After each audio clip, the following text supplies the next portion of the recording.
Hi there, everybody. I'm Ray Sidney Smith. I'm president of W3 Consulting and the managing director of W3C Web Services, which provides web hosting, WordPress hosting, domains, and other related web products. And I am coming to you live for our first Web and Beyond Live, which is just an opportunity for me to have a conversation with small businesses like yourself and answer questions. And I just want to bring up some topics from a week-to-week basis that I think would be of interest and of use to small businesses who are attempting to do digital marketing in today's environment. So a couple of things in terms of housekeeping. There should be a chat box in the right-hand side of the desktop view of YouTube Live. So if you have any questions, feel free to go ahead over there and ask your questions. I'm happy to answer them as we make our way through the conversation. These should last between about 20 and 30 minutes. I don't plan to do these for very long, but I will be happy to stay and answer questions as I'm able to. What I plan to do each week is to go live around 10 a.m. Eastern time, whatever time that is, whether that's standard or daylight saving time. And we will be trying different platforms. So I might go live on YouTube most of the time, but we might try Instagram Live, we might try Facebook Live, and so on and so forth. So if you actually go to w3cinc.com, so w3cinc.com/web and beyond live, that will take you to wherever we're going to broadcast for that particular week. So just be aware that we'll be broadcasting live from different places as we get to get comfortable with the live streaming platform. And at some point, I might actually broadcast live to many different platforms all at once. But I just want to make sure that we are trying out different platforms. And that experience, of course, will help me pay it forward to you and tell you about our experiences. So I'm looking forward to doing that. But if you use that link, you'll see that's where we'll be posting in terms of social media all over that particular URL, and it should redirect you to the right link for that. So I'm happy to take any questions you have about digital marketing, productivity technologies. I'm the Google Small Business Advisor for productivity. So if you have questions about G Suite or other Google questions, feel free to ask. Not tech support type questions, but more in the digital marketing strategy space. I'm happy to answer those questions. I also happen to also be an Evernote certified consultant. So if you're thinking about using Evernote in your small business, you have a question there, I'm also happy to help answer those questions. But as all of you who do know me and those of you who don't know me, I'm a bit of a nerd when it comes to technology. So if you do have a question about some tool you're using, I probably have some level of experience with it or know of it or know where to direct you to get an answer. So let's cover today what I wanted to really talk about, which are really three basic things that I have been noticing kind of out there. I keep getting questions about landing pages and lead pages, and I wanted to just clear up my definition about those, and hopefully that will help you all going forward with regard to just having a clean understanding of what you should be doing regarding those two properties. I wanted to talk a little bit about a little bit of news that came out of TripAdvisor regarding review hubs, and then talk a little bit about the upcoming holidays. We have these national retail holidays as well as other national days on the calendar. And I know that some people kind of think of them as hokey.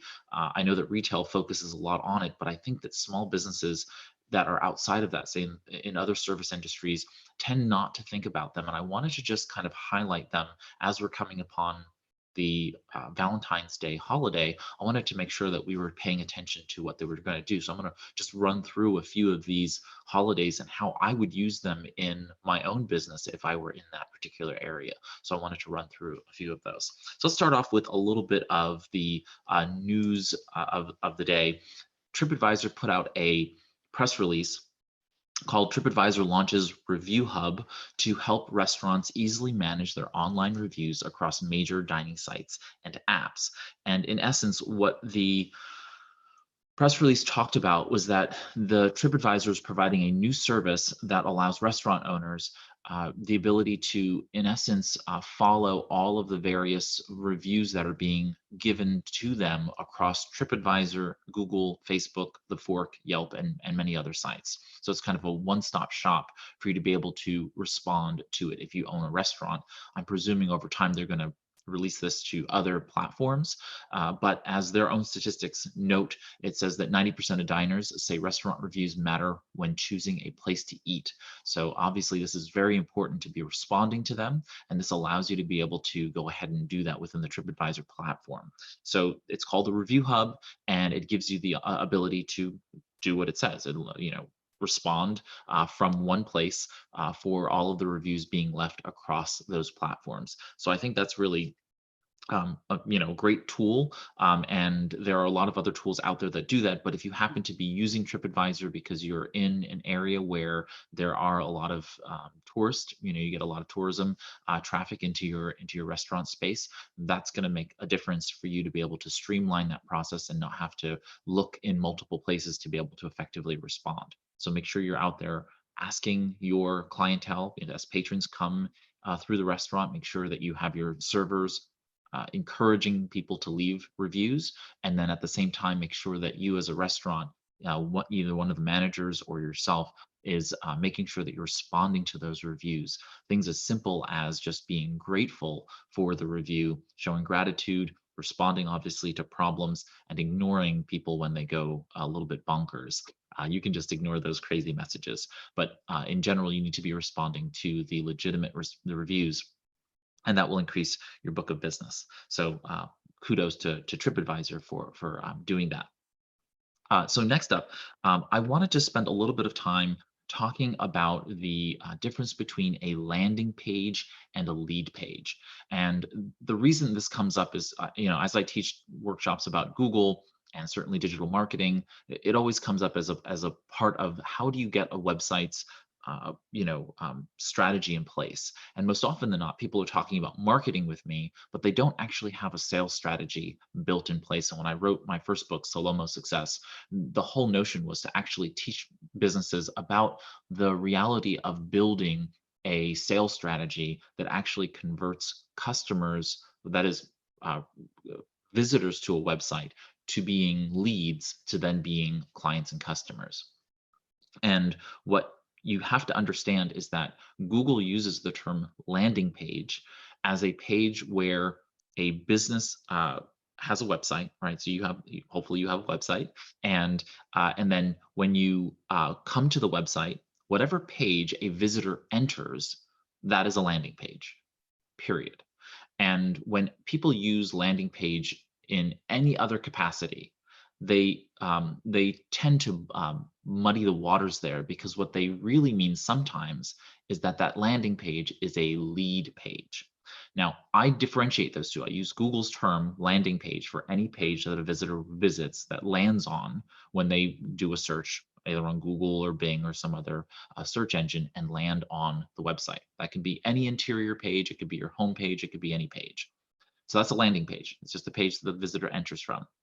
A lead page, though, is a specially designed page that you want to use in order to be able to make someone do something, is kind of funneling them toward a particular action. You only should have one action you want them to do on a lead page, because you are turning that person from being a visitor of your website into a lead for the business. This is the process by which we turn casual observers. If you think about it from a retail or restaurant perspective, someone's strolling down the street and they look up and they see a retail space, they see a storefront, whether that be a restaurant or a retail storefront, and they casually observe it, and then they say, you know what, maybe I should do some shopping. Maybe I'm hungry, and so they walk up to the front door and they enter the front door of that retail space. That is the moment someone goes from being a casual visitor or observer to being a lead. They are now someone that is in your space, and you now have the opportunity to sell to them. And you can take that further and say it's the moment in which they've picked up a product, a moment in which they've asked you a question, those kinds of things. But the premise still applies. The one thing you want them to do when they walk into a restaurant is to say, do you have any tables available? Or if you're in a retail environment, it's asking about a product and saying, hey, I would like to buy something. I'd like to buy this thing. Do you have that in stock? And those are the questions that we can't ask someone visiting our website very easily without having an appropriate sales strategy in mind. And so many people don't think about it, and that's okay. But now, if you're watching and you're listening, this is important for you to be able to start to convert people who are just casual website visitors into leads that will ultimately lead to sales. And so a lead page, as I said, has one avenue, one action for that person who visits that page to do what you want them to do. And by doing that, you can then start to optimize that particular page for the action you want them to take. So, for example, if you have 100 people that visit your website a month, and 10 of those people come to your lead page, right? They come to many different landing pages, but you ultimately want those landing pages to lead them to a particular lead page. When they get to the lead page, you want them to take a singular action. That could be fill out a form, it could be pick up the phone and call you, it could be completing an email sign up in order to be able to gain access to what they call a lead magnet, what I call a valuable downloadable asset. Because it should be valuable to the person, downloadable, and it should be something that lives, that they should then own afterward, right? Something that they should consider has value after the fact. So the idea is that they're interacting and engaging with you on the lead page, and that action is what you want them to do, what we call a goal in the Google world. And then ultimately we want them to convert, which is doing the goal we ask them to do. So lead page has a singular goal, and the success of that goal is a conversion. That is the difference between a landing page and a lead page. Landing page is any page someone lands on from a search engine result. The lead page is the page in which we want to optimize for being able to turn someone from a casual visitor of a website to a functional lead for the business. Okay. If you have any questions, feel free to ask. I'm here live doing this, and as a quick side note, this is a very uncomfortable thing for me. The idea of being on camera is not something that I spend a lot of time doing. So I'm also happy to hear other folks' experience being on live streams and what you've done differently or better, and suggestions are all welcome. So I appreciate that as they come. All right, but last up, I have a little talk about the upcoming holiday. Something like Valentine's Day is a big retail holiday for those selling products and gifts. They're a big holiday for florists and also for restaurants who are having, couples dinners and those kinds of things.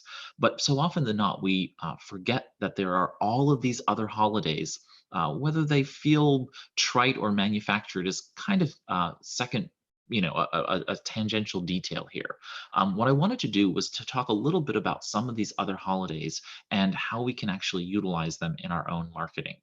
So for example, today is February 10th, and it is National Clean Out Your Computer Day. And so I just wanted to run through some of the holidays here in February and throughout the month that if I had a particular type of business, just off the top of my head, how I would actually approach using those holidays in a very meaningful way, a way in which I believe would be helpful to uh, the community or audience I'm trying to help. And so, as I said, today is National Clean Out Your Computer Day. So probably about a month or maybe 2 months before this happened, people are all thinking about New Year's resolutions as the time of year end is coming up. And what I would do is I would make National Clean Out Your Computer Day an opportunity for me as maybe someone who has an IT business, if you're a professional organizer, or if you sell any organizing products. Say you have a retail space that sells paper planners and calendars for the new year. So maybe you're a gift shop, pharmacy that has a section that sells those types of products. This is an opportunity to be able to educate your audience about what are some good practices for cleaning up not just your computer, but sometimes, as they say, your mental space then communicates your physical space. It kind of represents your physical space. So if you're kind of having some mental clutter, then your physical space is going to show some clutter as well. That's probably going to lend itself to the digital space. So maybe you can play on that a little bit and tie that together into a marketing campaign where you maybe find a marketing alliance, so that if you're that retail space that's selling organizing products or planners and calendars. Well, you invite in an IT specialist for an afternoon, and he can have people come in with their laptops and their phones, and he can help them or she can help them with the process of decluttering their computers, and it becomes a community service opportunity, and then another opportunity for you to be able to really get involved in the process of, okay, well, now that you've cleaned out a computer, how will you get yourself ready for the coming months? How will you stay on top of cleaning out your computer? Maybe you want to get a calendar or a planner so that you can go ahead and stay abreast of what you need to do. Security updates for your computer, making sure that you're cleaning out your downloads folder, organizing your documents folder, and so on and so forth. Now you can write those in your planner. And there's that subtle hint that you have these calendars and agendas and planners and diaries to be sold in the retail space. So just like give it some thought beyond just the maybe surface idea of the holiday that has been created, but more think about it from the perspective of how is it really meaningfully going to help the people who are in your community, who are your audience, who are in your target audience.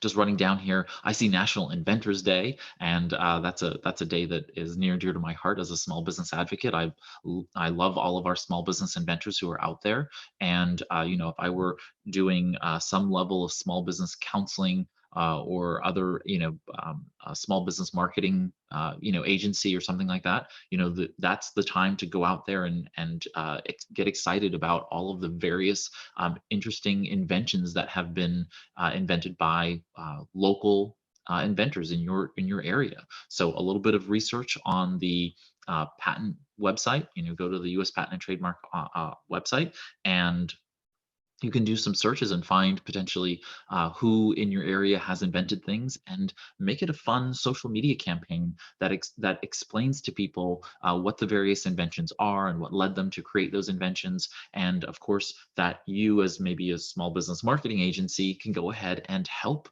those people with those inventions, with the product marketing and developing the brand around that particular invention. So really interesting ways in which we can just kind of pivot ever so slightly and still help people. And maybe you want to create an inventor's marketing kit. So your marketing agency can create a little PDF kit with a zip file with some video or audio that they can download, and then have these assets available to them that they can use in the process of preparing to either work with you, or if they were going to DIY, get themselves ready for it.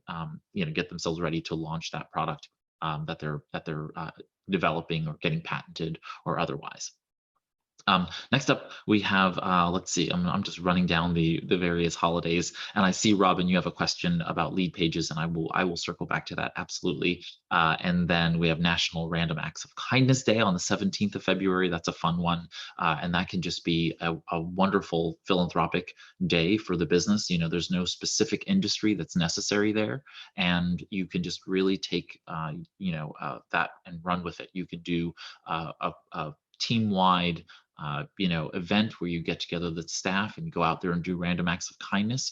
You can engage your customers in sharing their random acts of kindness through your social media. So if someone does something, they can hashtag it or email it to the company email address, and then you can go ahead and put that out on social media for people to understand the wonderful kindness and generosity of your community. So really fun ways.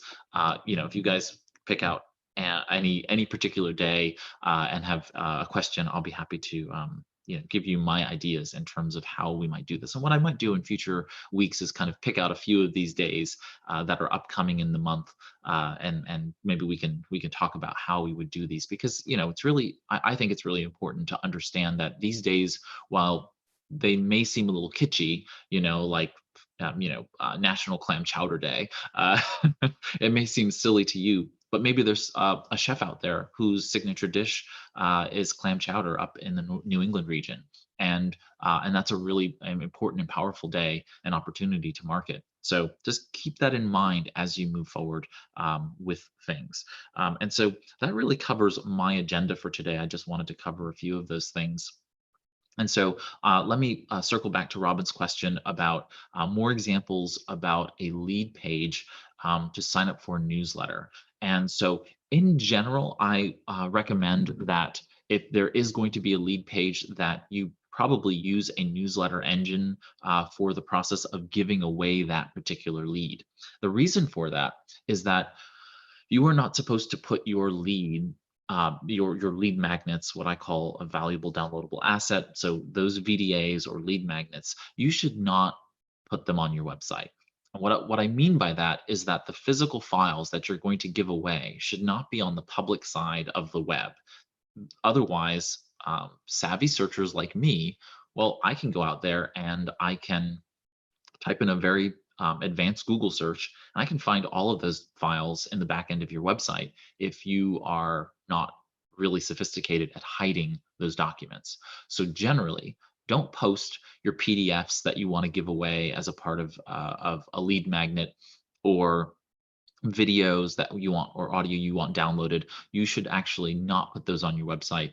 You should actually keep them offsite in something like Dropbox, Google Drive, Box, SugarSync, one of those types of services that allows you to be able to provide a link for download, but that does not give the person the ability to find it on the broader web.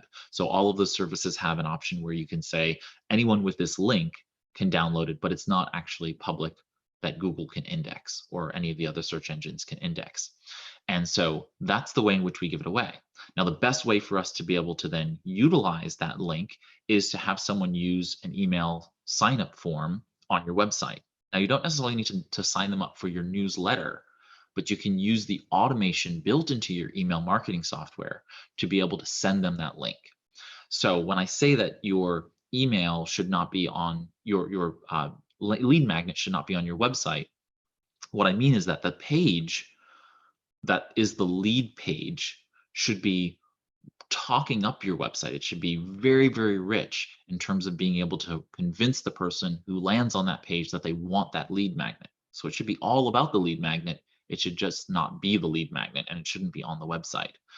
And so someone lands on the page, and now they are brought into the process of going ahead and wanting to sign up.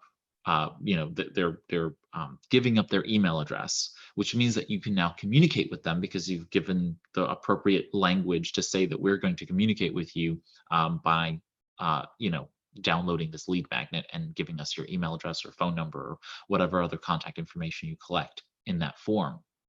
So then they automatically, once they've been approved through the email they've received and opted into the email, they get the email, which is the final welcome email that then has a link to that particular lead magnet, which is back to Dropbox, Google Drive, Box, or otherwise.